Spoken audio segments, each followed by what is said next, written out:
Hi guys, welcome to another episode of Living Life at LifeView. This is your host, Dr. Veronica Garcia, and today we have a very special guest, like we always do. Her name is Dr. Stephanie Wakefield. Thank you for joining us today. How are you doing today? I'm great. Thanks for having me. Thank you. Thank you for being here. And you wear a lot of hats. We were just talking about that within your specialty and within the undergraduate program at Life University. Talk to us a little bit about all those hats that you wear. Okay, so I am research chair for CGUS. Okay. And I am program coordinator and assistant professor for the Human Ecology Program within the Division of Social Sciences. And what is exactly human ecology? Yeah, it's a good question because it's not the term that's always used for some of these topics, so it needs a little explaining. Human ecology is the study of the relationship between people and their environments. And so by environments, we mean the sort of complex environments that we all inhabit in the 21st century, right? So not just nature, but also technologies, economics, the social environments that we all inhabit too. And so in the program, students learn about things like how people have adapted to really diverse environments throughout the existence of humanity on Earth. Past and present, but primarily the program is really focused on the current moment and the big challenges that we face in the world, sustainability, environmental destruction, so on, and coming up with resiliency solutions to those. That's important, even more so that what to do once you are in that environment. That's beautiful. How long has this program been going on? Are you aware? It's only been a few years. So I've been here since 2020, and it is transitioning into a new sort of phase as a BA program, Bachelor of Arts program, starting right now. And so we just actually today had our very first graduates walk across the stage at graduation. Yeah, I had a little tear in my eye. Destiny Rivera and Jasmine Hamburg. It was really cool to see. Congratulations, ladies. Yeah, congrats.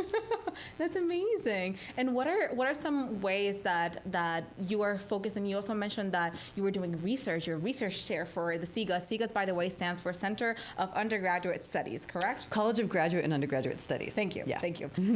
So what are some of those research opportunities that you are, leading and are happening right now at the university?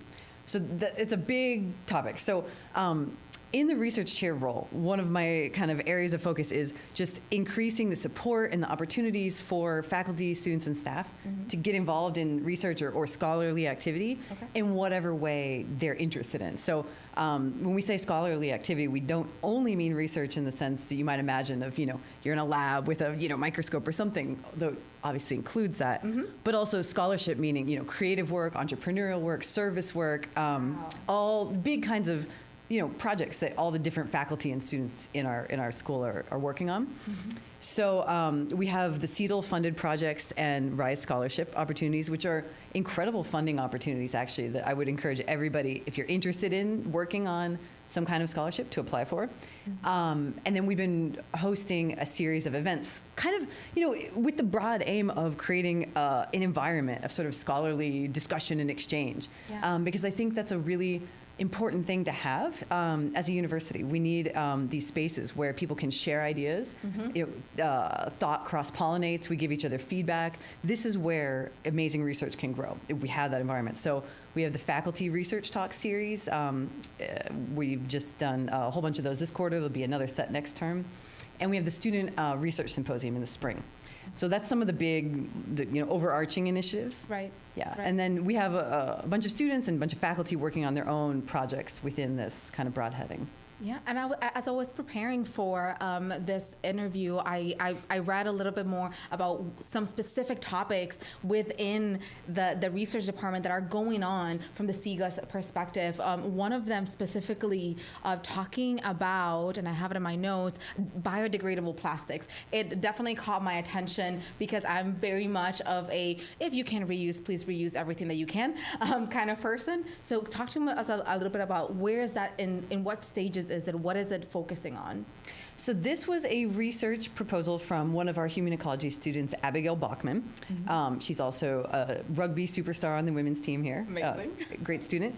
And so she was really interested in kind of going behind the scenes on some of this sort of green marketing that's out there, because there are a lot of products that you see at like, Whole Foods or whatever that advertise that they're, alternatives to, polluting or wasteful products like these ones that advertise themselves as biodegradable plastics. Okay. So the idea being that rather than contaminating the environment when they're disposed of, that they can just break down and not affect the soil in any negative ways. Right. And so she was interested in seeing, is that actually the case? Because there are some studies coming out kind of showing that there are contaminants that will go into the soil or into the landscape, regardless of these claims.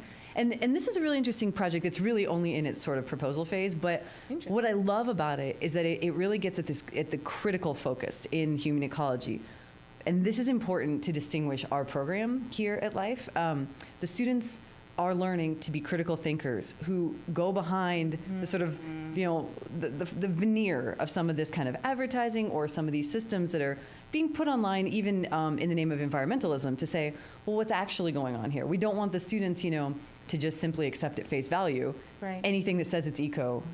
Is great, right? Because there's a whole world of greenwashing, right, and all these kinds of things. And so it's really cool to see the students, taking this critical approach in their own initiatives too. And I love that you mentioned greenwashing. What does that exactly mean for the listeners that maybe have kind of heard it but are not as familiar with the term? I mean, greenwashing is a term that's used to describe, marketing a product towards a demographic that is looking for something that would be sustainable, good for the environment, healthy for people, along these lines, right? So typically you'll see the like kitchen, spray cleaner or something with like leaves on the front and sort of like a green look, and it claims about its environmental impact and sustainability. When often these are simply, there may be a few ingredients that are different. I'm not saying that there's nothing different, right? But sometimes these are just ways of creating new consumer markets, right? Selling more products, making more money, like so many things are. I'm sure, in the health, in the realm of like health and fitness and wellness, there's a whole set of this as well. So the environment is also a way to make money.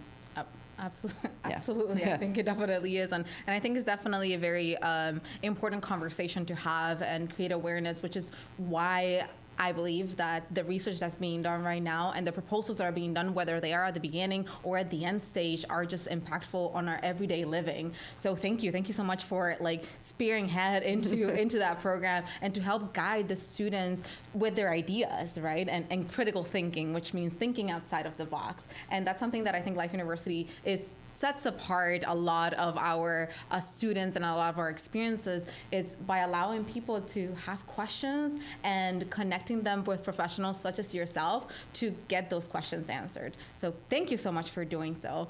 Another one that I saw and I was reading through is research surrounding Rainwater Garden.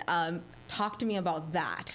Yeah, this is a really cool project as well. So this is a student research project by Stephanie Rivera, who actually just graduated. And she has been working on this for a couple quarters with Cobb County Watershed Division as well, where she just interned. Wow. It's been very cool. And so this is a project that she has been working on to design a rainwater garden outside the treehouse building on our campus here to help mitigate the persistent flooding that we see from these intense precipitation events on campus.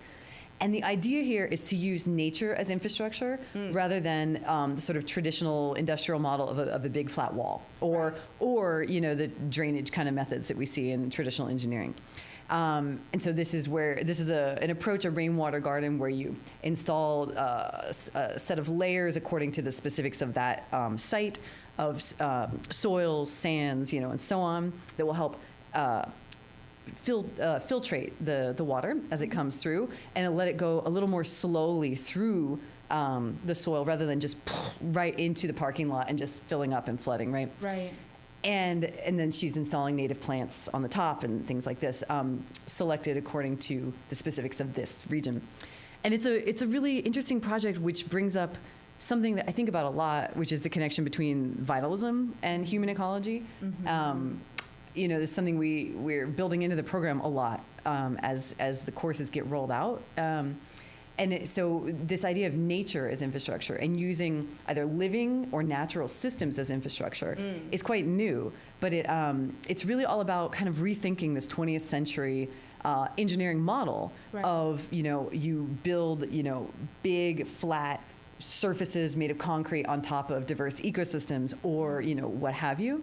And so rather than we think of infrastructure as, like a bridge or an electrical grid or some kind of like hard infrastructure, there's been a huge turn within urban planning and design to think about how the sort of innate capacities of living systems and natural systems, like a plant ecosystem or oysters, oyster reefs. This is something they're using in New York. How these innate capacities can be used to manage urban problems, mitigate environmental impacts, and things like that. So the Rainwater Garden is an example of that. And so I thought it was a really cool one for her to be using to sort of connect with this idea of vitalism, that we sort of restore these living systems and natural systems and harness them rather than just paving them over.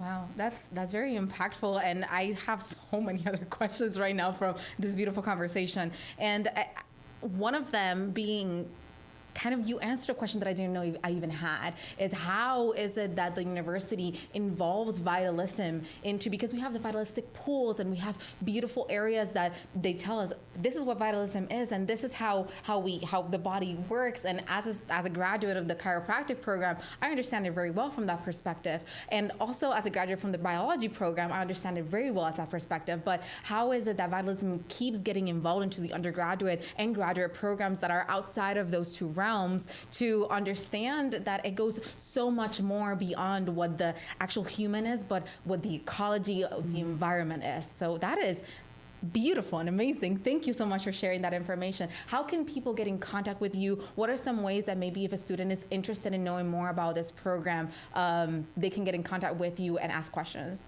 They can email me anytime. My email is stephanie.wakefield@life.edu. They can call me anytime. My office is down here in 103. Okay. And I would just say that, I'm working on a new project here, which is a Center for Human Environment Vitalism, which will explore sort of these different applications and sort of new experimental approaches to incorporating vitalism in human environmental relationships. And this will embed student and faculty chances for research. So if that's something that people are interested in, I would love for them to get in touch and talk about it. Yeah. Absolutely. Well, now you know. Thank you so much for having us. I say thank you so much for coming in and having this conversation. I think it is very impactful. And thank you guys for having us at your disposal. Please make sure that you leave us a review and you follow us. And until the next time, thank you so much. Have a beautiful day. Thank you.